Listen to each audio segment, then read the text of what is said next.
الحمدللہ وحدہ لا شریک لہ والصلاة والسلام علی من لا نبی بعد وعلی آلہ واصحابہ الذین اوفوا عہدہ۔ ہمارا سبق چل رہا تھا اصول عقائد کے حوالے سے، اور اصول عقائد کے حوالے سے جو اہم ترین مباحث ہیں وہ آپ کی خدمت میں پیش کی جا رہی ہیں۔ آپ ان مباحث کو پڑھیں، ان کو سمجھیں اور دلائل کے ساتھ اپنے پاس محفوظ رکھیں۔ آج ہمارا سبق اس میں ایک بات یہ ہے، کفار سے تعلقات کا حکم۔ ایک شخص عقیدہ کے اعتبار سے کافر ہے تو اسے تعلقات کیسے رکھے؟ دیکھیں، کفار سے جو تعلقات حکم ہے، ذہن میں رکھ لیں کہ بنیادی طور پر کفار سے تعلقات کی 3 قسمیں ہیں۔ نمبر 1 موالات، نمبر 2 مدارات اور نمبر 3 مواسات۔ نمبر 1 موالات۔ موالات کا معنی ہوتا ہے قلبی تعلق، دلی محبت، جگری یاری اور دلی یارانہ، دل کے ساتھ کسی کے ساتھ پیار کرنے سے کہتے ہیں موالات۔ اور مدارات کا معنی ہوتا ہے ظاہری خوش خلقی، رکھ رکھاؤ، ظاہری تعلق، ہمدردی کا اظہار، یہ ہے۔ اور نمبر 3 مواسات۔ مواسات کا معنی ہوتا ہے احسان، نفع رسانی، کسی کو فائدہ پہنچانا، غمخواری کرنا، یہ 3 ہے۔ تو کفار سے تعلقات کا حکم یہ ہے کہ جو پہلی قسم ہے موالات، یہ کسی حالت میں کفار کے ساتھ جائز نہیں۔ یعنی کسی شخص کے بارے میں پتہ ہو کہ یہ کافر ہے تو اس کے ساتھ قلبی تعلق، دلی دوستی، جگری یارانہ قطعاً جائز نہیں ہے۔ اس کو اچھی طرح ذہن نشین فرما لیں۔ قرآن کریم سورہ آل عمران آیت نمبر 28، اللہ تعالیٰ فرماتا ہے لا يتخذ المؤمنون الکافرین اولیاء من دون المؤمنین ومن يفعل ذلك فلیس من اللہ فی شیء الا ان تتقوا منہم تقاء، کہ مؤمنین کے لیے کافر کو دوست بنانا قطعاً جائز نہیں ہے۔ ایمان والے کافرین کو بالکل اپنا دوست نہ بنائیں۔ ومن يفعل ذلك، اور جس شخص نے جرم کیا اس کا اللہ تعالیٰ سے کوئی تعلق نہیں ہے۔ اس کا خدا سے کیا تعلق ہے کہ منکر خدا کو اپنا دوست بنا کر پھر رہا ہے، جائز نہیں۔ اسی طرح سورۃ المائدہ آیت نمبر 51، یا ایہا الذین آمنوا لا تتخذوا الیہود والنصارى اولیاء بعضهم اولیاء بعض ومن یتولہم منکم فانہ منہم۔ اللہ تعالیٰ فرماتے ہیں ایمان والو، تم یہودیوں کو، عیسائیوں کو اپنا دوست مت بناؤ، یہ آپس میں ایک دوسرے کے دوست ہیں، اور جس شخص نے ان کو دوست بنایا فَإِنَّهُ مِنْهُمْ، یہ انہی میں شمار ہوگا۔ ممانت ہے بڑی سختی کے ساتھ۔ اسی طرح سورۃ الممتحنہ آیت نمبر 1، یا ایہا الذین آمنوا لا تتخذوا عدوی وعدوکم اولیاء، اے ایمان والو، جو میرا دشمن ہے اور جو تمہارا دشمن ہے اس کو دوست مت بناؤ۔ عجیب بات ہے، اس آیت کریمہ میں اللہ تعالیٰ نے کافر کو جہاں اپنا دشمن فرمایا، وہاں کافر کو اہل ایمان کا دشمن قرار دیا ہے۔ ظاہر ہے دشمن سے تو قلبی تعلق نہیں ہوتا، دشمن سے تو محبت کی پینگیں نہیں بڑھائی جاتی۔ جو ہمارا دشمن ہے وہ ہمارا دوست کیسے ہو سکتا ہے؟ ایمان الگ چیز ہے، کفر الگ چیز ہے، بہت بڑا فرق ہے ان میں۔ تو موالات اور قلبی تعلق قطعاً کسی کافر سے جائز نہیں۔ نمبر 2 مدارات، رکھ رکھاؤ، ظاہری خوش خلقی۔ اس کی 3 صورتیں ایسی ہیں کہ جس میں یہ جائز ہے۔ نمبر 1 دفع ضرر، یعنی کسی کافر سے آدمی رکھ رکھاؤ، ظاہری طور پر اخلاق کا معاملہ پیش آئے، کیوں؟ تاکہ اس کے شر سے بچے، اس کے نقصانات سے بچیں۔ سورہ آل عمران آیت نمبر 28، لا يتخذ المؤمنون الکافرین اولیاء من دون المؤمنین ومن يفعل ذلك فلیس من اللہ فی شیء الا ان تتقوا منہم تقاۃ ویحذرکم اللہ نفسہ وإلی اللہ المصیر۔ مؤمنین کے لیے اس کی گنجائش نہیں ہے کہ وہ ایمان والوں کو چھوڑ کر کافروں کو دوست بنائیں، اور جس شخص نے ایسا کام کیا اس کا اللہ سے کوئی تعلق نہیں۔ الا ان تتقوا منہم تقاۃ، ہاں تم ان کے شر سے بچنے کے لیے اگر یہ کر لو تو اس کی گنجائش موجود ہے۔ کفار کے شر سے بچنے کے لیے ظاہری رکھ رکھاؤ، یہ جائز ہے۔ اللہ تعالیٰ فرما رہے وَيُحَذِّرُكُمُ اللَّهُ نَفْسَهُ، اللہ تعالیٰ اپنی ذات سے تمہیں ڈراتا ہے، خدا سے ڈرو اور اللہ کے حکم پر پابندی کے ساتھ عمل کرو۔ نمبر 2، توقع ہدایت، نفع دینی، یعنی کفار سے خوش خلقی کے ساتھ پیش آئیں، ہدایت کی توقع ہو کہ میں سے اچھے تعلقات رکھوں گا، اچھا ملنا ہوگا اس کے ساتھ، خوش خلقی کے ساتھ پیش آؤں گا، خندہ پیشانی سے معاملات کروں گا، تو ممکن ہے یہ شخص کلمہ پڑھ لے۔ قرآن کریم سورہ عبس کے اندر ہے فَأَنْتَ لَهُ تَصَدَّى، اے میرے پیغمبر آپ ان کے پیچھے لگے ہوئے ہیں۔ کیا مقصد؟ کہ رسول اکرم صلی اللہ علیہ وسلم یہ معاملات ان سے کرتے تھے تاکہ یہ کافر کلمہ پڑھ لیں، مسلمان ہو جائیں، آپ ان کا خیال فرماتے تھے۔ حکیم الامت حضرت تھانوی رحمۃ اللہ علیہ بیان القرآن میں ارشاد فرماتے ہیں کہ اس آیت سے یہ اندازہ ہوتا ہے اور اس کی طرف اشارہ نکلتا ہے کہ مدارات کے طور پر اور یہ توقع ہدایت کی وجہ سے کفار کے ساتھ گنجائش موجود ہے۔ نمبر 3، اکرام ضعیف، یعنی کافر کے ساتھ مدارات کے ساتھ پیش آئیں، اس لیے کوئی مہمان ہے۔ رسول اکرم صلی اللہ علیہ وسلم نے ارشاد فرمایا من کان یؤمن باللہ والیوم الآخر فلیکرم ضیفا، جو شخص اللہ اور قیامت کے دن پر اعتقاد رکھتا ہے تو اس کو چاہیے کہ مہمان کا اکرام کرے، مہمان کو عزت دے، تو یہ بھی گنجائش ہے۔ خود رسول اکرم صلی اللہ علیہ وسلم بنو ثقیف آپ کے پاس آئے تو آپ نے ان کو مسجد کے اندر ٹھہرایا، ان کا اکرام کیا۔ تو مدارات ظاہری رکھ رکھاؤ کافر سے جائز ہے۔ نمبر 1، اس کے شر سے بچنے کے لیے، نقصانات سے بچنے کے لیے۔ نمبر 2، دینی نفع کے لیے۔ اور نمبر 3، اگر وہ مہمان ہو تو اس کی مہمان نوازی کے لیے۔ نمبر 3، مواسات۔ مواسات کا معنی ہے غمخواری، ہمدردی کا اظہار، اس کے اوپر کوئی احسان کرنا کفار پر۔ یہ جائز ہے کب؟ کفار 2 قسم کے ہیں، بعض ہیں جو اہل حرب ہیں اور بعض ہیں جو غیر اہل حرب ہیں۔ اہل حرب یعنی وہ کفار کے جن کے ساتھ ہمارا جہاد جاری ہے، جن کے ساتھ جنگ ہے، جن کے ساتھ لڑائی ہے، ان کے ساتھ تو مواسات جائز نہیں ہے۔ اور جو غیر اہل حرب ہے، جن سے لڑائی نہیں ہے، جنگ نہیں ہے، تو ان کے ساتھ جائز ہے، اس کی گنجائش موجود ہے۔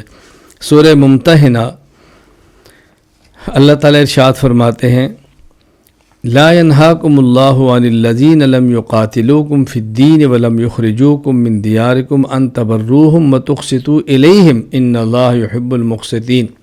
سورۃ الممتحنہ آیت نمبر 8، کہ وہ کفار جو تم سے لڑتے نہیں ہیں، تمہیں تمہارے ملک سے نکالتے نہیں ہیں، تمہارے خلاف جنگ برپا نہیں کرتے، تو اللہ تعالیٰ تمہیں منع نہیں کرتے کہ تم ان کے ساتھ کوئی اچھا سلوک کرو، نیکی کا برتاؤ کرو اور انصاف کے معاملات کو ان کا خیال رکھو۔ اللہ تعالیٰ منع نہیں فرماتے۔ منع کیسے فرماتے ہیں؟ سورہ ممتحنہ آیت نمبر 9، انما ينهاكم الله عن الذين قاتلوكم في الدين واخرجوكم من دياركم وظاهروا على اخراجكم ان تولوهم ومن يتولهم فاولئك هم الظالمون۔ وہ کافر جو تم سے دینی معاملات میں لڑتا ہے، قتل و قتال کرتا ہے اور تمہیں تمہارے ملکوں سے یا شہروں سے نکالتا ہے، یا کوئی نکالے تو ان کی تمہارے مخالف کی مدد کرتا ہے، ان ایسے کفار سے قطعاً یہ مواسات، ہمدردیاں اور غمخواریاں اور احسان کرنا یہ جائز نہیں ہے۔ اور جو ایسا کرے گا وَمَن يَتَوَلَّهُمْ فَأُولَٰئِكَ هُمُ الظَّالِمُونَ، جو کرے گا وہ ظالم ہوگا۔ اللہ تعالیٰ نے کس طرح سختی کے ساتھ منع فرمایا۔ تو بہرحال کفار کے ساتھ تعلقات کی 3 قسمیں ہیں۔ موالات، قلبی تعلق کسی حالت میں جائز نہیں ہے، اور ان کے ساتھ مدارات رکھ رکھاؤ کی 3 صورتیں ہیں جس میں گنجائش ہے۔ نمبر 1، ان کے شر سے بچنے کے لیے۔ نمبر 2، ان کے دینی نفع کے لیے۔ اور نمبر 3، کفار کے ساتھ اگر وہ کوئی مہمان بن کر آئیں تو مہمان نوازی کے لیے۔ اسی طرح مواسات، ان کے ساتھ احسان کرنا، ان کے اوپر کوئی نیکی کرنا، یا ان کو یہ جو ان کے معاملات ہیں یہ جائز ہے کب؟ جب وہ تمہارے ساتھ لڑے نہ، اور اگر لڑتے ہوں، اہل حرب ہوں، تو پھر جائز نہیں۔ یہ جو مواسات ہے یہی تعلق ہے ان کے ساتھ معاملات تجارت کا، یعنی کفار کے ساتھ ایسی تجارت کرنا کہ جس سے کافر کو فائدہ ہو اور مسلمان کا نقصان ہو، جائز نہیں ہے، جیسے خیال کرنا چاہیے۔ اور اگر کوئی ایسی تجارت ہے کہ کفار کا فائدہ تو نہیں ہے، مسلمان کا فائدہ ہے، تو اس کی گنجائش موجود ہے۔ یا کوئی ایسی چیز ہے جو مسلمان کیا نہیں ملتی اور کافر کیا ملتی ہے اور اس سے دین کا نقصان نہیں ہے، تو ایسی صورتوں میں گنجائش موجود ہے. جیسے عام طور پر ہم ایسے ممالک میں رہتے ہیں کہ جہاں مسلمان کی بھی دکان ہے، کافر کی بھی دکان ہے، اور چیز ایسی ہے جس کا تعلق حلال حرام پاک اور ناپاک سے نہیں ہے، تو اس کی گنجائش موجود ہے، آپ ان کی دکان سے سامان لے سکتے ہیں، لیکن شرط ہے کہ وہ مسلمانوں کو نقصان پہنچانے والا کافر نہ ہو، اور اگر اس کا مال مسلمانوں کے خلاف استعمال ہوتا ہو، ایسے کافر سے تجارت کرنا بھی قطعاً جائز نہیں ہے. اور یہ جو ہم نے احکام بیان کیے ہیں کفار کے بارے میں، بالکل اسی طرح معاملات ہے فساق اور اہل بدعت کے ساتھ، کہ جو شخص اعلانیہ گناہ کرتا ہے، فاسق ہے اعلانیہ، یا کوئی ایسا شخص ہے کہ جو یوں سمجھیں کہ اہل بدعت ہے، اس سے بھی بندے کو احتیاط کرنی چاہیے. ہاں اگر کوئی دینی نفع ہو، کوئی مہمان بن کر آئے تو پھر گنجائش موجود ہے. بہرحال کفار اہل بدعت جو دین دشمن ہیں، ان سے احتراز ہی بہتر ہے، دوری ہی بہتر ہے، ایسے ماحول سے بچ کے رہنا چاہیے. اللہ تعالی ہم سب کے ایمان کی حفاظت فرمائے. کسی شخص پر لعنت کرنا، یعنی کافر ہو آپ اس پر لعنت بھیجیں یا فاسق پر لعنت بھیجنا، اس کی شرعی کیا حیثیت ہے؟ کسی پر لعنت بھیج سکتے ہیں کہ نہیں؟ لعنت کا لغوی معنی، علامہ محمد امین بن عمر بن عبدالعزیز بن احمد ابن عابدین شامی رحمہ اللہ، وفات 1252 ہجری، اور علامہ شمس الدین محمد بن حسام الدین الخراسانی الحنفی المعروف علامہ قوستانی رحمہ اللہ، وفات 962 ہجری، یہ فرماتے ہیں اللعن فی الاصل الطرد. رد المختار فتاوی شامیہ میں ہے اللعن فی الاصل الطرد، لغوی معنی اور حقیقی معنی اس کا ہے دور کرنا. یہ لعنت کا معنی ہے دور کرنا، دور کرنا. اس کے اصطلاحی معنی، علامہ محمد امین بن عمر بن عبدالعزیز بن احمد ابن عابدین شامی رحمہ اللہ، وفات 1252 ہجری، علامہ شمس الدین محمد بن حسام الدین الخراسانی الحنفی المعروف علامہ قوستانی رحمہ اللہ، وفات 962 ہجری کے حوالہ سے لکھتے ہیں فتاوی شامی رد المختار میں، اللعن شرعاً فی حق الکفار الابعاد من رحمت اللہ وفی حق المؤمنین الاسقاط عن درجۃ الابرار. شریعت میں جب لعنت کا لفظ استعمال ہو کافر کے لیے تو اس کا معنی ہوتا ہے کہ اللہ تعالیٰ اس کو خدا کی رحمت سے دور ہو جاتو، اور جب مومن کی ہو تو اس کا معنی ہوتا ہے کہ یہ ابرار اور نیک لوگوں کے درجے سے نیچے گر گیا ہے. یہ معنی تو اچھی طرح ذہن میں رکھ لیں. اب خلاصہ یہ ہے کہ لعنت کا لغوی معنی ہے دور کر دینا، اور شریعت میں کفار کے حق میں لعنت کا معنی ہوتا ہے اللہ کی رحمت سے دور کرنا، اور مومنین کے حق میں وہ فاسق ہوں تو لعنت کا معنی ہوتا ہے ابرار اور صلحاء اور اعلیٰ درجے کے متقین کے درجے سے نیچے ہو جانا، یہ ہے لعنت. اب اس کا حکم تفصیل کے ساتھ سن لیں. نمبر 1، جس شخص کے بارے میں پورا یقین ہو کہ یہ شخص کا کفر پہ مرا ہے اور اس کی موت کفر پر آئی ہے، ایسے شخص پر لعنت بھیجنا جائز ہے. ان الذین کفروا وماتوا وهم کفار، اللہ قرآن میں فرماتا ہے جو کافر ہیں اور کفر پر مر گئے ہیں فعلیہم لعنت اللہ، ان پر خدا کی لعنت ہو، فرشتوں کی لعنت ہو، ملائکہ کی لعنت ہو، جائز ہے. علامہ ملا علی بن سلطان محمد القاری الحروی الحنفی رحمہ اللہ، وفات 1014 ہجری، وہ تحریر فرماتے ہیں یجوز اللعن علی کافر معین مات علی الکفر کفرعون و ابی جہل، مرقات المفاتی شرح مشکات المصابیح، کہ جس شخص کا دلیل کے ساتھ اور یقین کے ساتھ کفر پر مرنا یقینی ہو، ایسے شخص پر لعنت بھیجنا جائز ہے. جیسے فرعون ہے، ابو جہل ہے، ہمارے اس دور میں مرزا غلام احمد قادیانی ہے، اس نے دعوے نبوت کیا، ختم کا انکار کیا، اس کی تبلیغ کرتا ہو مر گیا، وہ تو کفر پر مرنا یقینی ہے، تو ایسے شخص پر لعنت بھیجنا جائز ہے. نمبر 2، جس شخص کا کفر پہ مرنا کسی دلیل سے معلوم نہ ہو، اس کا نام لے کر متعین طور پر اس پر لعنت بھیجنا جائز نہیں ہے. علامہ محمد امین بن عمر بن عبدالعزیز ابن احمد ابن عابدین شامی رحمہ اللہ، وفات 1252 ہجری، رد المختار فتاوی شامیہ میں فرماتے ہیں لم تجز علی معین لم یعلم موتہ علی الکفر بدلیل، کہ اس متعین شخص پر لعنت نہیں کی جائے گی جس کا کفر پر مرنا کسی دلیل سے یقینی طور پر ثابت نہ ہو. یعنی ایک بندے میں سنا تھا کافر ہے، مر گیا ہے، لیکن ہمیں نہیں پتہ اس نے مرتبہ کلمہ پڑھا تھا یا نہیں، دل میں ایمان تھا یا نہیں، کسی کافروں کے ملک میں رہتا تھا اور فوت ہو گیا، تو اگر دلیل کے ساتھ کسی کا کفر پر مرنا یقینی نہ ہو اور یقین نہ ہو تو اس شخص پر لعنت بھیجنا جائز نہیں۔ نمبر 3، کسی کافر کو متعین کیے بغیر کفار کے وصف عام یا کفار کے وصف خاص کو ذکر کر کے لعنت کرنا جائز ہے۔ کفار کا وصف عام کیا ہے؟ لعنت اللہ علی الکافرین، اور وصف خاص کیا ہے؟ لعنت اللہ علی الیہود، لعنت اللہ علی النصارى، لعنت اللہ علی الہنود، اس قسم کا۔ تو کفار کا وصف عام یعنی کفر، مطلقاً کفار پر لعنت بھیجنا یہ بھی جائز ہے، یا کسی خاص وصف خاص کا ذکر کر کے کفار پر لعنت بھیجنا یہ بھی جائز ہے۔ ہم کسی کافر کو متعین نہیں کر رہے، بلکہ یہ کہہ رہے ہیں کہ کفار پر لعنت ہو یا فلاں کافروں پر لعنت ہو، یہ بھی جائز ہے۔ ملا علی بن سلطان محمد القاری الہروی الحنفی رحمہ اللہ وفات 1014 ہجری، مرقات المفاتیح شرح مشکات المصابیح میں فرماتے ہیں یجوز اللعن بالوصف العام کقولہ فلعنت اللہ علی الکافرین، اور اللہ تعالیٰ نے قرآن کریم میں فرمایا ہے کفار پر لعنت ہو۔ اسی طرح ان کا وصف خاص لعنت اللہ علی الیہود یہ بھی جائز ہے، لعنت اللہ علی النصارى یہ بھی جائز ہے، لعنت اللہ علی القادیانیین یہ بھی جائز ہے، اس قسم کی یوں بھی جائز ہے۔ نمبر 4، اگر کوئی شخص مسلمان ہو اور فوت ہو گیا ہو، بات اچھی طرح سمجھ لیں، فاسق ہو، فوت ہو گیا ہو، تو ایسے مسلمان کا نام لے کر اس پر لعنت بھیجنا جائز نہیں۔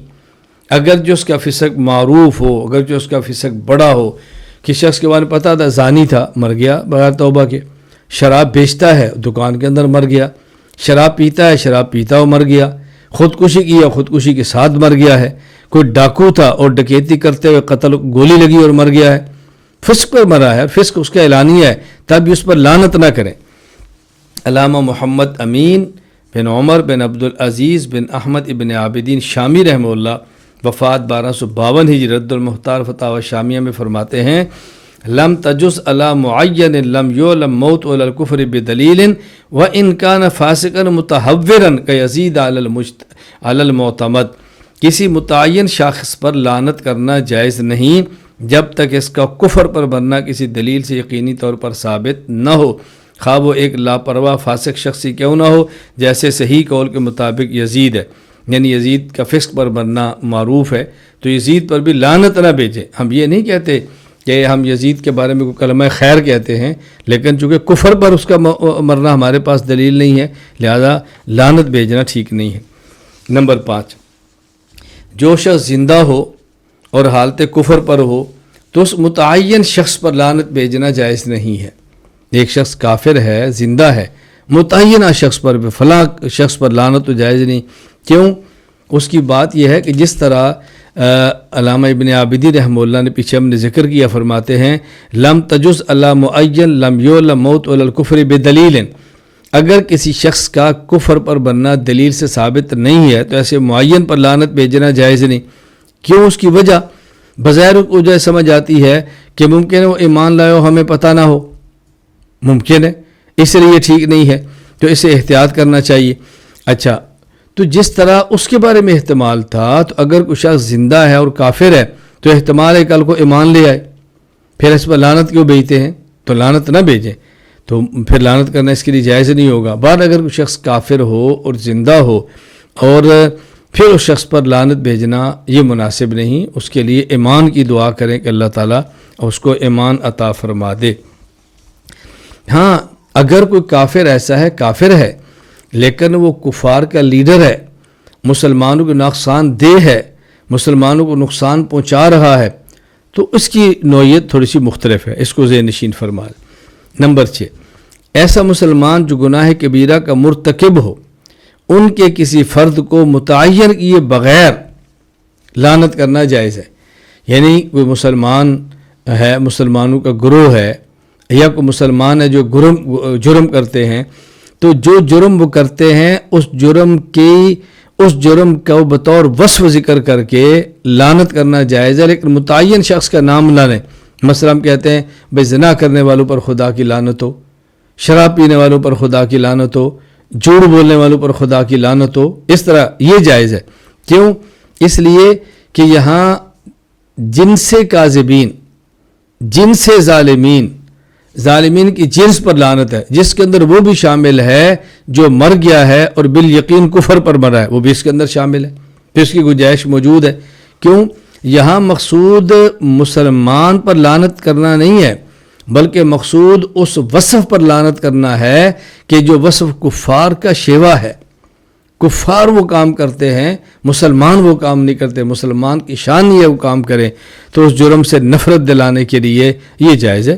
اور اس پر حدیث پاک میں موجود ہے، خود رسول اکرم صلی اللہ علیہ وسلم لعنت فرمائی ہے۔ مثلا صحیح بخاری کتاب اللباس باب المتشبہون بالنساء والمتشبہات بالرجال، حضرت ابن عباس رضی اللہ عنہ فرماتے ہیں کہ رسول اللہ صلی اللہ علیہ وسلم لعنت فرمائی، لعن رسول اللہ صلی اللہ علیہ وسلم المتشبہین من الرجال بالنساء والمتشبہات من النساء بالرجال، لعنت تو ان مردوں پر جو عورتوں کی مشابہت اختیار کرتے ہیں، لعنت ان عورتوں پر جو مردوں کی مشابہت اختیار کرتی ہیں۔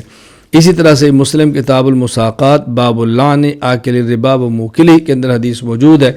حضرت جابر رضی اللہ تعالیٰ عنہ فرماتے ہیں کہ رسول اللہ صلی اللہ علیہ وسلم نے لعنت فرمائی، کن پر؟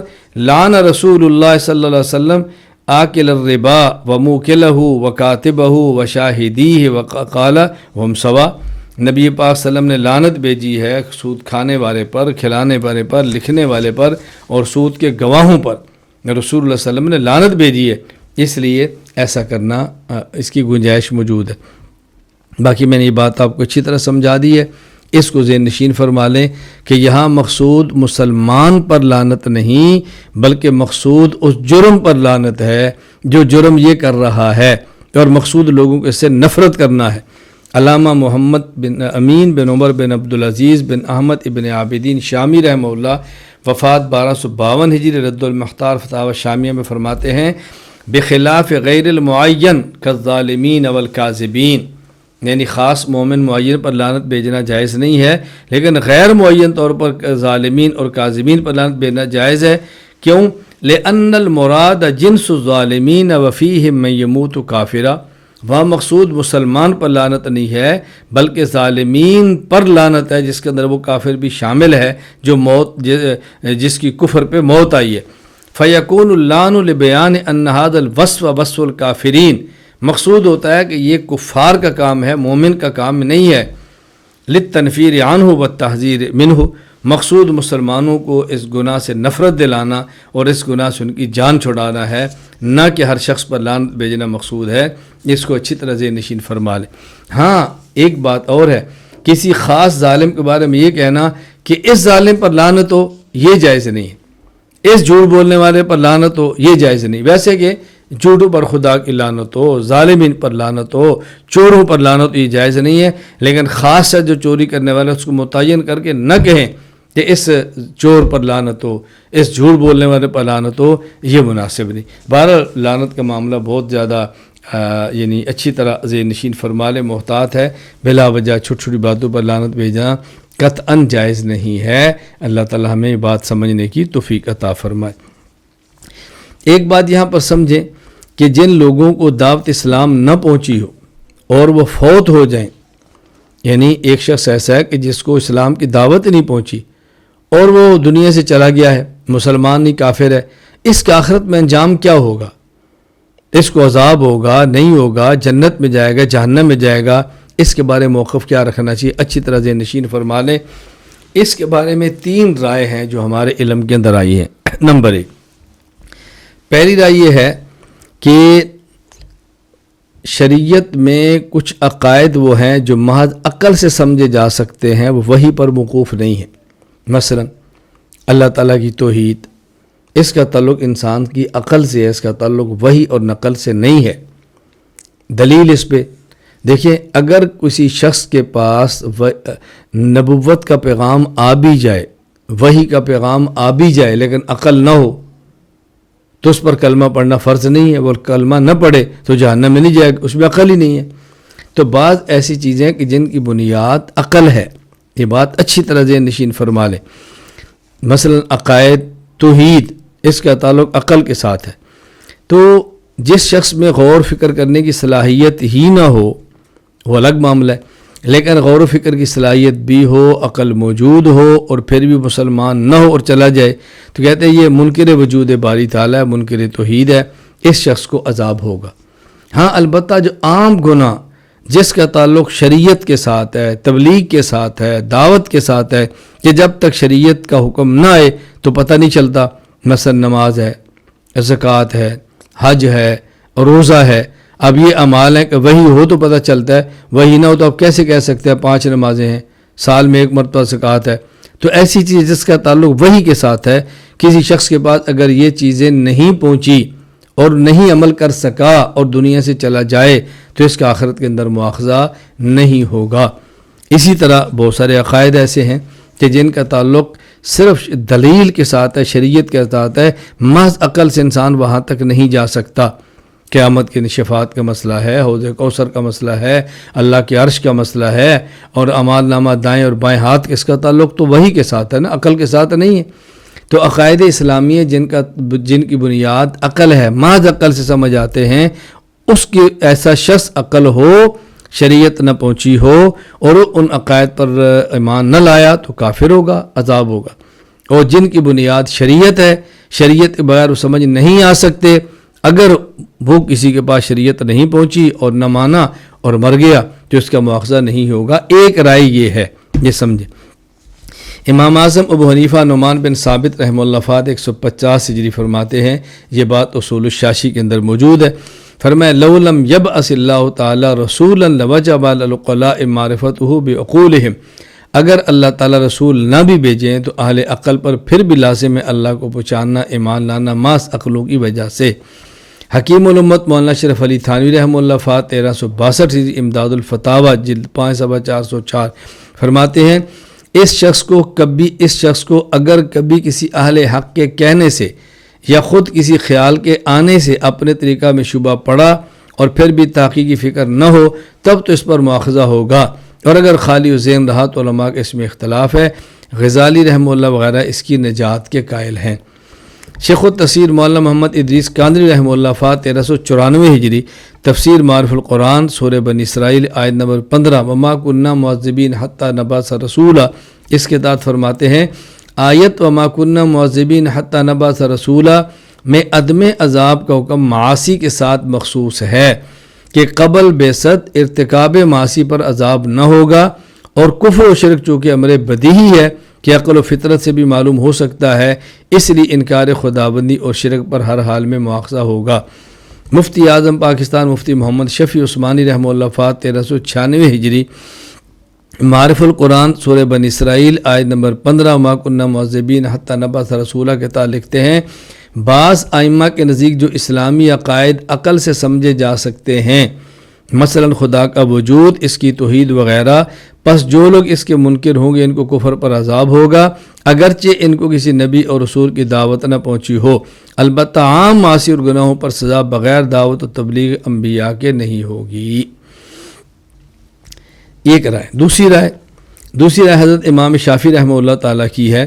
حضرت امام شافعی رحمہ اللہ فرماتے ہیں احکام الہیہ کی معرفت چونکہ انبیاء علیہ السلام ان کے نائبین کے بتانے پر موقوف ہے، لہٰذا جس کو دعوت اسلام کسی طرح بھی نہیں پہنچی، اس کی وفات کفر پر بھی ہو جائے تو ایسے شخص کو قیامت کے دن مواخذہ نہیں ہوگا۔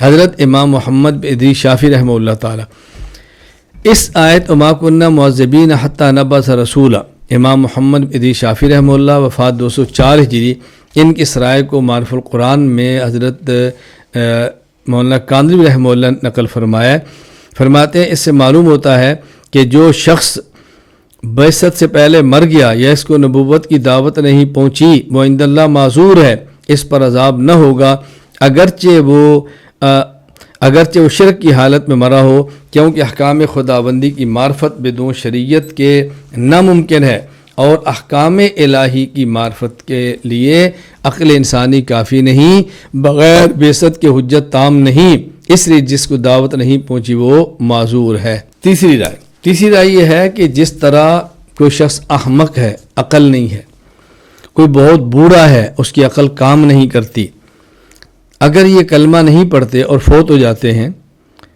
تو قیامت کے دن ان کا امتحان ہوگا۔ ان کا امتحان ہوگا، احمق کا بھی اور بوڑھے کا بھی۔ اللہ تعالیٰ قیامت ان سے پوچھیں گے تم نے کلمہ کیوں نہیں پڑھا؟ احمق کہ اللہ میرے اندر تو عقل ہی نہیں، میرے ساتھ تو بچے مذاق کرتے رہے، مجھے تو پتہ ہی نہیں تھا۔ اور بوڑھا کہے گا میری عقل تو کام نہیں کرتی تھی، میں تو بات سمجھتے نہیں تھا، مجھے تو پتہ ہی نہیں تھا کلمہ کیا ہوتا ہے۔ ان کا بھی امتحان ہوگا۔ اسی طرح جس شخص کو دعوت اسلام نہیں پہنچی اس کا بھی امتحان انہی کی طرح ہوگا کہ اللہ تعالیٰ قیامت ان کو فرمائیں گے، ان کو حکم دیں گے تم جہنم میں داخل ہو جاؤ۔ تو اگر یہ سیدھے جہنم کی طرف دوڑ پڑیں گے حکم خداوندی کو مان کر، تو یہ جہنم ان کے لیے برد اور سلامتی بن جائے گی، ٹھنڈک بن جائے گی، باغ بن جائے گا، اور ان پر مواخذہ نہیں ہوگا۔ اور اگر وہاں اللہ کے حکم پر عمل نہیں کریں گے اور جہنم کی طرف نہیں دوڑیں گے تو پھر ان کا مواخذہ ہوگا اور عذاب ہوگا۔ امام ابو عبداللہ احمد بن محمد بن حنبل البغدادی رحمہ اللہ وفات 241 ہجری مسند احمد میں ایک حدیث نقل کرتے ہیں، حدیث نمبر 16301۔ یہ حدیث ان حضرات کی دلیل ہے۔ حضرت اسود بن سری رضی اللہ عنہ فرماتے ہیں نبی کریم صلی اللہ علیہ وسلم فرمایا اربعۃ یوم القیامت، 4 لوگ ایسے ہوں گے قیامت کے دن۔ نمبر 1 رجل اسم، نمبر 1 وہ شخص جو بہرا ہے، لا یسمع شیئا وہ سن نہیں سکتا، ورجل احمق اور وہ شخص جو پاگل ہے عقل نہیں ہے، ورجل حرم اور وہ جو بہت بوڑھا ہے عقل اس کی کام نہیں کرتی، ورجل مات فی فترۃ اور وہ شخص کے جو کفر پہ مر گیا، یعنی ایسے دور میں مرا کہ اس کے وقت شریعت نہیں تھی، وحی نہیں تھی حضرت عیسیٰ رسول صلی اللہ علیہ وسلم کے درمیان، یہاں اس کو بھی شامل کریں گے جس طرح دعوت اسلام پہنچی ہی نہیں ہے۔ فَأَمَّا الْأَصَمُّ جو بہرا ہے، اللہ تعالیٰ فرمائیں اس کو قیامت کے دن فَيَقُولُ رَبِّ لَقَدْ جَاءَ الْإِسْلَامُ وَمَا أَسْمَعُ شَيْئًا، اللہ اسلام تو ہے لیکن میں سنتا ہی نہیں تھا تو میں کیسے کلمہ پڑھتا۔ اما الاحمق فیقول رب لقد جاء الاسلام والصبیان یحذفونی بالبحر، یا اللہ اسلام آ گیا لیکن میں اتنا بیوقوف تھا، میری اتنی عقل کم تھی کہ بچے مجھے مینگنیاں مارتے تھے، میرا مذاق اڑاتے تھے۔ اور اما الحرم یہ جو بہت بوڑھا ہے وہ کہے گا رب لقد جاء الاسلام وما اعقل شیئا، اللہ اسلام تو آ گیا تھا لیکن میری عقل کام ہی نہیں کرتی تھی، میں نے کیا کلمہ پڑھنا تھا۔ وَأَمَّا الَّذِي مَاتَ فِي الْفَتْرَةِ اسی طرح وہ شخص کہ جس پر دعوت اسلام نہیں پہنچی وہ کہے گا رب ما اتانی لک رسول، اے اللہ میرے پاس تیرا پیغمبر آیا ہی نہیں تو میں کلمہ کیسے پڑھتا۔ اللہ اکبر۔ فَيَأْخُذْ مَوَاسِيقَهُمْ لَيُطِيعُنَّهُ، تو اللہ تعالیٰ ان سے ان کا پھر امتحان لیں گے اور اللہ تعالیٰ ان سے عہد لیں گے کہ تم میری اطاعت کرو گے، میں تمہیں حکم دوں تو مانو گے، یوں اللہ عہد لیں گے۔ فیرسل الیہم، پھر اللہ کی طرف پیغام بھیجیں گے، سبحان اللہ، فرشتہ بھیجیں گے، پیغام بھیجیں گے، ان ادخلوا النار، جہنم میں داخل ہو جاؤ۔ فوالذی نفس محمد بیدی لو دخلوها لکانت علیہم بردا وسلاما، حضور نے فرمایا جس کے قبضے قدرت میں میری جان میں اس کی قسم اٹھا کر کہتا ہوں کہ اگر یہ لوگ جہنم کی طرف دوڑے اور جہنم میں داخل ہو گئے، یہ جہنم ان کے لیے سلامتی اور ٹھنڈک بن جائے گی، یعنی اب ان لوگوں کو عذاب نہیں ہوگا۔ یہ ان کا مستدل ہے۔ حضرت مولانا محمد ادریس کاندری رحمہ اللہ تعالیٰ معرف القرآن میں ان آراء کو نقل کرنے کے بعد فرماتے ہیں قول فیصل اس کے بارے میں یہ ہے کہ قیامت کے دن ان لوگوں کا امتحان ہوگا اور من جانب اللہ ان کے پاس ایک فرشتہ آئے گا اور کہے گا کہ اللہ کا حکم یہ ہے کہ دوزخ کی آگ میں داخل ہو جاؤ، پس جو حکم خداوندی کی اطاعت کرے گا آگ اس کے حق میں برد اور سلام بن جائے گی، اور جو انکار کرے گا اس کو گھسیٹ کر آگ میں ڈالا جائے گا۔ حاصل کلام یہ ہے کہ قیامت کے دن ان لوگوں کا اس طرح امتحان لیا جائے گا، جو اطاعت کرے گا وہ بہشت میں داخل کر دیا جائے گا، جو نافرمانی کرے گا وہ ذلت اور خواری کے ساتھ داخل نار ہوگا۔ یہاں ایک بات اچھی طرح سمجھ لیں، عبادات میں اہم ترین عبادت یہ نماز ہے، عبادات میں اہم ترین عبادت یہ نماز ہے، اور نماز کس شخص کے پیچھے پڑھنی ہے اس کا صحیح العقیدہ ہونا ضروری ہے۔ اگر کوئی شخص فاسد العقیدہ ہے تو اس کے پیچھے نماز کا حکم کیا ہوگا، بات سمجھ لیں۔ اگر تو شخص ایسا ہے کہ جو مسلمان ہی نہیں ہے، اس کے پیچھے تو نماز کا کوئی جواز ہی نہیں ہے، لیکن مسلمان اور فاسد العقیدہ ہے، گمراہ ہے، اس کے پیچھے نماز کا حکم کیا ہوگا، اس کو اچھی طرح سے نشین فرما لیں۔ اگر شخص ایسا ہے کہ جس کا عقیدہ فاسد ہے، عقیدہ فاسق ہے لیکن عقیدہ اس کا فاسد ہے، ایسے شخص کے پیچھے نماز مکروہ تحریمی ہے، نہیں نماز پڑھنی چاہیے، واجب الاعادہ ہے۔ اور اگر کوئی شخص فاسق ہے لیکن فاسد العقیدہ نہیں ہے، اس کی عملی کوتاہی ہے، تو اس کے پیچھے نماز کی گنجائش موجود ہے۔ یہ خلاصہ ہے۔ حدیث پاک ایک سماعت فرما لیں جس سے لوگوں کو عام طور پر دھوکہ لگتا ہے۔ میں پہلے اس پر چند ایک حوالے پیش کر دیتا ہوں، ذرا اس کو اچھی طرح ذہن نشین فرما لیں۔ حضرت مولانا شرف علی تھانوی رحمہ اللہ وفات 1362 ہجری ایک سوال کے جواب میں فرماتے ہیں، پہلے سوال سنیں پھر جواب دیکھیں۔ غیر مقلد کے پیچھے حنفی کی نماز ہوتی ہے یا نہیں اور کیسی ہوتی ہے؟ جواب: غیر مقلد بہت طرح کے ہیں، بعض ایسے ہیں کہ ان کے پیچھے نماز پڑھنا خلاف احتیاط یا مکروہ یا باطل ہے، چونکہ پورا حال معلوم ہونا فی الفور مشکل ہے، اس لیے احتیاط یہی ہے کہ ان کے پیچھے نماز نہ پڑھی جاوے۔ امداد الفتاوی باب الامامۃ والجماعہ۔ حضرت مولانا مفتی عبدالرحیم لاجپوری رحمہ اللہ ایک سوال کے جواب میں فرماتے ہیں، فتاوی رحیمیہ باب الامامۃ والجماعہ، غیر مقلد امام کے پیچھے نماز پڑھنا، غیر مقلد امام کی نماز پڑھنا کیسا ہے؟ ہمارے یہاں بعض حنفی غیر مقلدوں کی مسجد میں جا کر نماز پڑھتے ہیں، ان کی نماز صحیح ہوگی یا نہیں؟ جواب: مقلدین و غیر مقلدین میں بہت سے اصولی فروعی اختلاف ہے۔ مثلا یہ لوگ صحابہ کو معیار حق نہیں مانتے، ائمہ اربعہ پر سب و شتم کرتے ہیں، ان کی تقلید کو جس کے وجوب پر امت کا اجماع ہو چکا ہے اس کو بدعت بلکہ بعض تو شرک تک کہہ دیتے ہیں۔ اسی طرح بہت سے اجماعی مسائل کے منکر ہیں، 20 رکعت تراویح کو بدعت عمری کہتے ہیں، وقوع طلاق ثلاثہ کو قرآن و حدیث کے خلاف کہتے ہیں، جمعہ کے اذان اول کو بدعت عثمانی کہتے ہیں، اور بعض تو 4 سے زائد عورتوں سے نکاح کو جائز کہتے ہیں، متع کے جواز کے قائل ہیں۔ اس لیے ہمارے اکابرین فرماتے ہیں کہ حتی الوسع ان کے پیچھے نماز نہ پڑھی جائے، اور نماز جیسی ہم عبادت کو مشتبہ طور پر ادا کرنا کس طرح مناسب ہو سکتا ہے، اور اگر کسی مجبوری کی وجہ سے ان کے پیچھے پڑھ لی جائے تو احتیاطاً بعد میں اعادہ کرے۔ اچھا، حضرت مولانا مفتی رشید احمد لدھیانوی رحمہ اللہ تعالیٰ وفات 1422 ہجری اصل الفتاوی باب الامامۃ والجماعہ کے اندر فرماتے ہیں، آج کل کے غیر مقلدین کی اکثریت صرف یہی نہیں کہ رعایت مذہب کا خیال نہیں رکھتی بلکہ اس کو غلط سمجھتی ہے اور عمدن اس کے خلاف کا اہتمام کرتی ہے اور اس کو ثواب سمجھتی ہے، اس لیے ان کی اقتداء سے حتی الامکان احتراز لازم ہے۔ یہ تفصیل اس وقت ہے جب امام صحیح العقیدہ ہو، اگر اس کا عقیدہ فاسد ہے تو مقلدین کو مشرک جانتا ہے، سب سلف کرتا ہے، یعنی کابر امت کو گالیاں دیتا ہے، تو اس کی امامت بہرحال مکروہ تحریمی ہے۔ فتاوی دارالعلوم دیوبند۔ اگر غیر مقلد امام صوتی موضع پر وسع کرتا ہے، تقلید کو شرک کہتا ہے، یا ائمہ مجتہدین کو برا بھلا کہتا ہے، تو ایسے امام کے پیچھے نماز درست نہ ہوگی؟ جواب: نہ، ایسے امام کے پیچھے نماز درست نہ ہوگی۔ واللہ تعالی عالم۔ دارالفتاء دارالعلوم دیوبند۔ یہ آپ ان کے ویب سائٹ کے اوپر تفصیل کے ساتھ دیکھ سکتے ہیں۔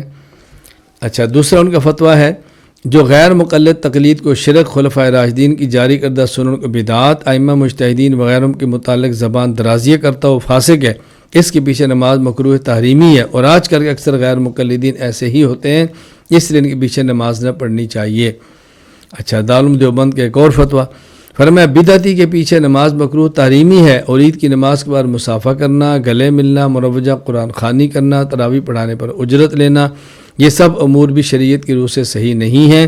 اگر کوئی امام ان چیزوں کا مرتکب ہے تو اس کے پیچھے بھی نماز مکروہ ہوگی، لیکن بدعتی کا معاملہ زیادہ نازک ہے، اس لیے کہ بعض بدعتی کے عقائد سراسر اسلام کے خلاف اور کفریہ ہوتے ہیں، ان کے پیچھے نماز ہوتی ہی نہیں، اور جن بدعتیوں کے عقائد و اعمال فسقیہ ہوتے ہیں ان کے پیچھے نماز مکروہ تحریمی ہوتی ہے، اور عقائد کا تعلق اگرچہ اندرون اور دل سے ہے لیکن ظاہری اعمال ہی سے باطن پر حکم لگایا جاتا ہے۔ جامع علوم اسلامیہ علامہ محمد یوسف بنوری ٹاؤن کراچی، ان کی ویب سائٹ فتویٰ موجود ہے، دیکھیں۔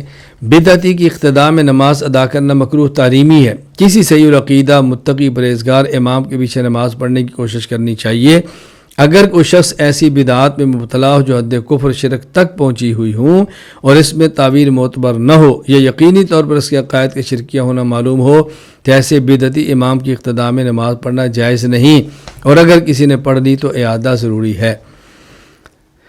حضرت مولانا مفتی محمد تقی عثمانی صاحب دامت برکاتہم سوال کے جواب میں لکھتے ہیں، سوال جواب دونوں سنیں۔ سوال: اگر کوئی مولوی صاحب حضور صلی اللہ علیہ وسلم کو حاضر ناظر سمجھتا ہو یا ان کو عالم الغیب سمجھتا ہو، نیز یہ بھی کہتا ہو کہ حضور صلی اللہ علیہ وسلم کو یہ بھی علم ہے کہ ماں کے پیٹ میں کیا ہے، بارش کب ہوگی، کون کب مرے گا، یا ان کو نور مانتا ہو تو اس کے پیچھے نماز پڑھنا کیسا ہے؟ جواب: جس امام کے بارے میں یہ تحقیق ہو کہ مذکورہ عقائد کا قائل ہے، اس کے پیچھے نماز نہیں پڑھنی چاہیے۔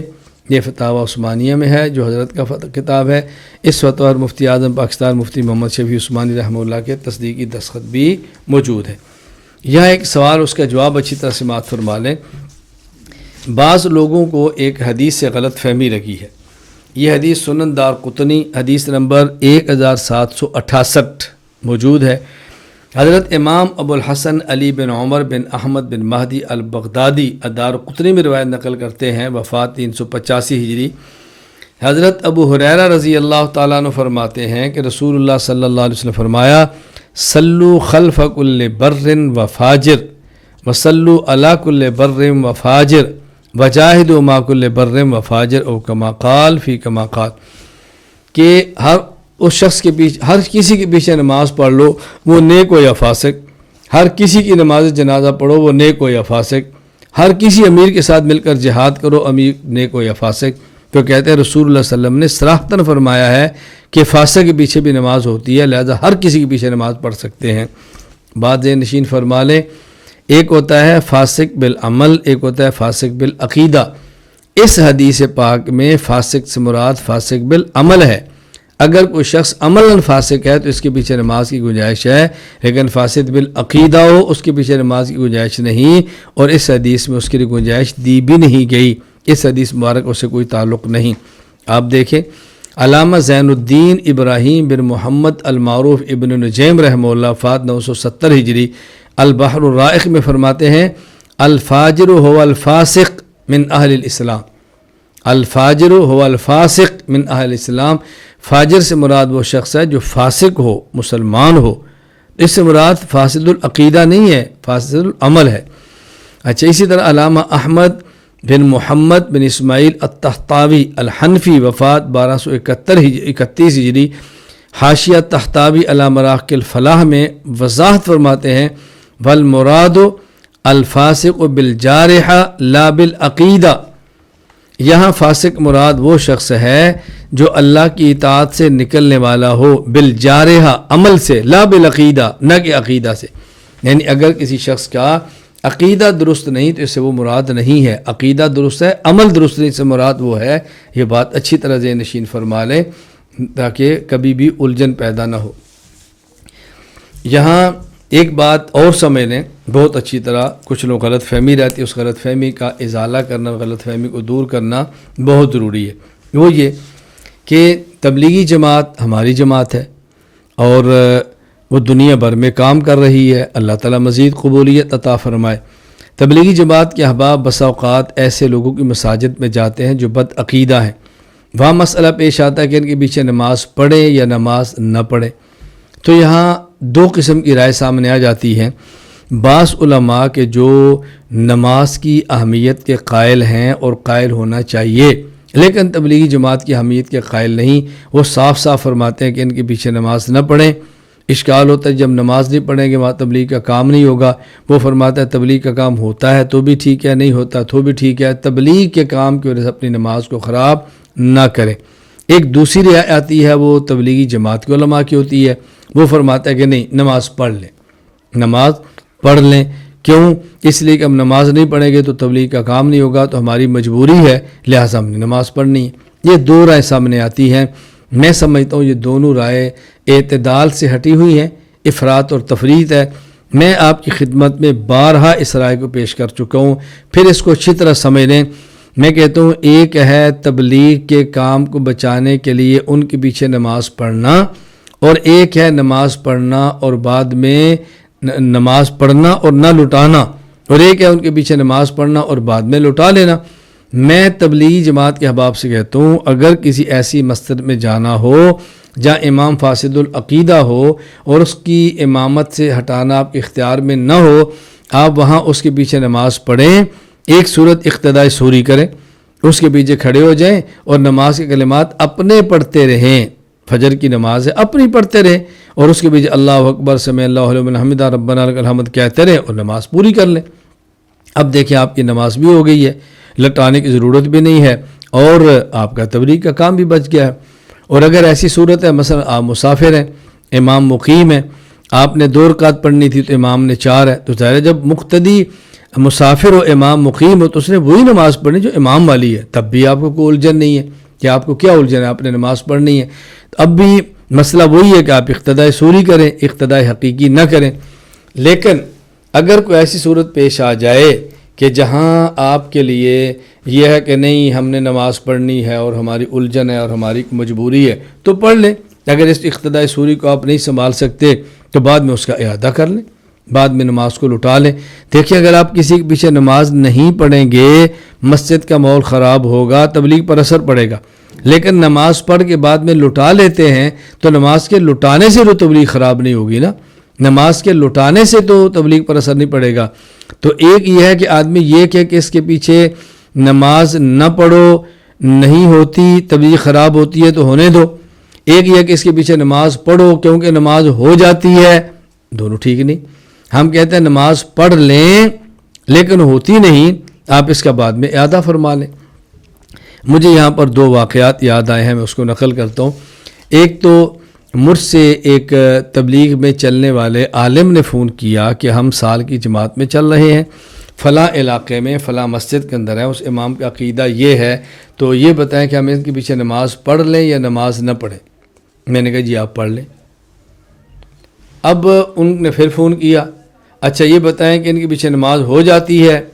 میں نے کہا نہیں ہوتی۔ تو انہوں نے کہا یہ کیا مطلب؟ میں نے کہا 2 باتیں الگ ہیں نا، ایک یہ ہے کہ ان کے پیچھے پڑھیں یا نہ پڑھیں، یہ مسئلہ الگ ہے، ایک ہے نماز ان کے پیچھے ہوتی ہے یا نہیں ہوتی، یہ مسئلہ الگ ہے۔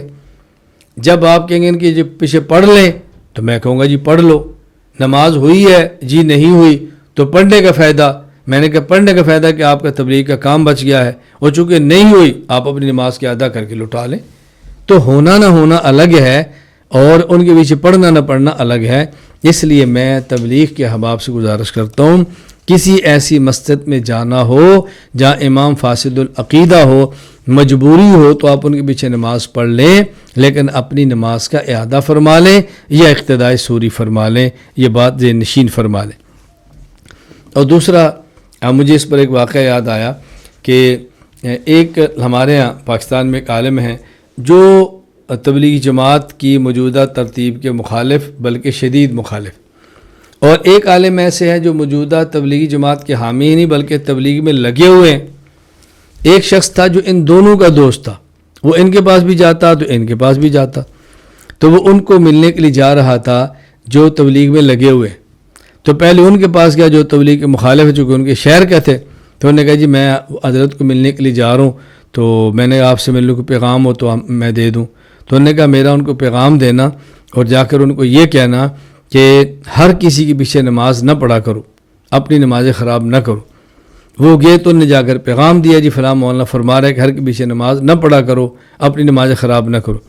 تو انہوں نے فرمایا کہ ان کو میری طرف سے جواب دینا کہ بھئی ہم شکار کھیلتے ہیں اور شکاری نے ہر جگہ جانا ہوتا ہے، اس کی مجبوری ہے وگرنہ شکار نہیں ہوتا۔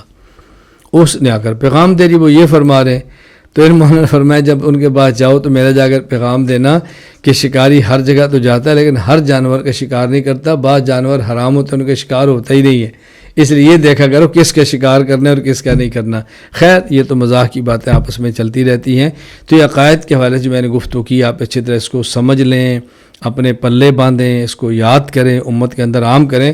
میں آخر میں چند کتب آپ کی خدمت میں پیش کرتا ہوں، یہ کتب اب یاد رکھ لیں اپنے پاس، اور عقائد کے حوالے سے ان کتب کو اپنے پاس رکھیں، ان کا مطالعہ فرمائیں، ان کو پڑھیں اور ان کو پڑھائیں، انشاءاللہ بے حد فائدہ ہوگا۔ نمبر 1 الفقہ الاکبر، امام اعظم ابو حنیفہ نعمان بن ثابت رحمہ اللہ وفات 150 ہجری، یہ حضرت کی تصنیف ہے، حضرت کی، اور بہت مختصر سا کتابچہ ہے۔ اس کے ساتھ میری شرح ہے شرح الفقہ الاکبر، یہ تقریباً کوئی 550 صفحات پر مشتمل شرح ہے۔ نمبر 2 عقیدہ طحاویہ، امام ابو جعفر احمد بن محمد بن سلامہ طحاوی رحمہ اللہ وفات 321 ہجری، ان کی کتاب ہے، نہایت معتبر کتاب ہے، عرب و عجم میں پڑھانی جائے والی کتاب ہے۔ اس کی شرح بھی میری ساتھ موجود ہے، شرح العقیدۃ طحاویہ، آپ وہ سر اس کی اشاعت رکھیے تو انشاءاللہ پڑھنی بہت آسان ہوگی۔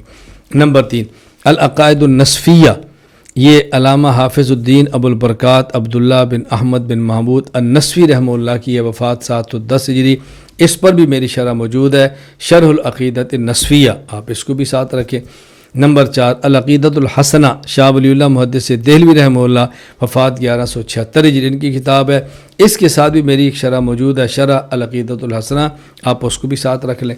نمبر 5 المحنت علی المفند، حضرت مولانا خلیل احمد سہارنپوری رحمہ اللہ، وفات 1348 ہجری، حضرت کی تصنیف ہے، اس کے اوپر بھی میرا حاشیہ المحنت علی المفند موجود ہے، اس کو بھی ساتھ رکھیں۔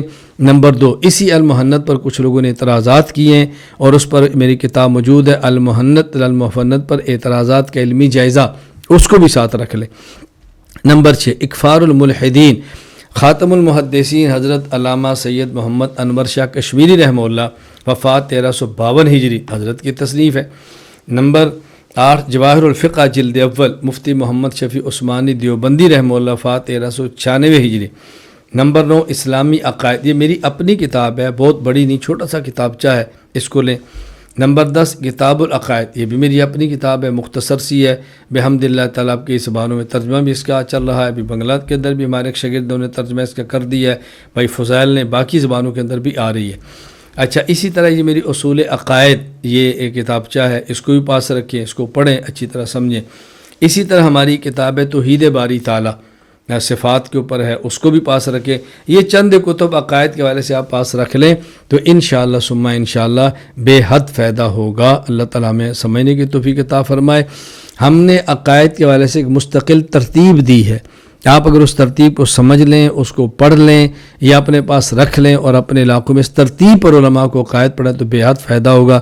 مثلا سب سے پہلے میری کتاب اسلامی عقائد پڑھائیں، پھر میری کتاب العقائد پڑھائیں، پھر العقیدۃ الحسنہ شاہ ولی اللہ کی وہ پڑھائیں، ساتھ میری شرح رکھیں، پھر اس کے بعد عقائد نسویہ پڑھائیں، ساتھ میری شرح رکھیں، پھر اس کے بعد عقیدہ طحاویہ پڑھائیں، ساتھ میری شرح مطالعے میں رکھیں، پھر اس کے بعد الفقہ الاکبر امام سے پڑھیں، ساتھ میری کتاب مطالعے میں شرح رکھیں۔ انشاءاللہ یہ 6 کتب اگر آپ پڑھ لیتے ہیں اور ساتھ یہ اصول عقائد اور اس کے بعد یہ صفات باری تعالیٰ، یہ اگر آپ کتب 8 کا یعنی عقائد کے حوالے سے مطالعہ فرما لیں اور باقی ہر عقیدے پر الگ الگ کتاب وہ تو ہیں ہی، انشاءاللہ عقائد کے حوالے سے آپ کو الجھن نہیں رہے گی۔ اللہ تعالیٰ مجھے اور آپ سب کو عقائد پڑھنے کی، سمجھنے کی، اپنانے کی اور پوری امت میں اعتدال، دلائل اور اخلاص کے ساتھ پھیلانے کی توفیق عطا فرمائے۔ وآخر دعوانا ان الحمد للہ رب العالمین۔